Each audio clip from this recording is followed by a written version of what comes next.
বেঁচে থাকা বিশাল বিলাসিতা, বেঁচে থাকা এমন বিলাসিতা,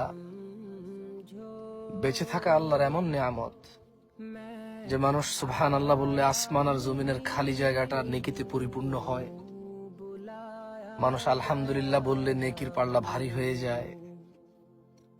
বেঁচে থেকে মানুষ আল্লাহুম্মা সাল্লি আলা মুহাম্মাদ দুরূদ পড়লে 10টা নেকি হয়, 10টা গুনাহ ক্ষমা হয়, মর্যাদা বৃদ্ধি হয়, ওর প্রতি রহমত নাজিল হয় 10 বার।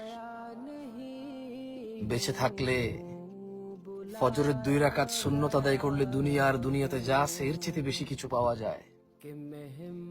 বেঁচে থাকলে ফজরে 2, জোহরে 6, মাগরিবে 2, ইশায় 2, মোট 12 রাকাত সুন্নতে মুআক্কাদা পড়লে আল্লাহ সুবহানাহু ওয়া তাআলা জান্নাতে ঘর তৈরি করবে। যে ব্যক্তি প্রতিদিন 12 রাকাত সুন্নত আদায় করবে তার জন্য আল্লাহ একটা করে ঘর নির্মাণ করবে। সুবহানাল্লাহ।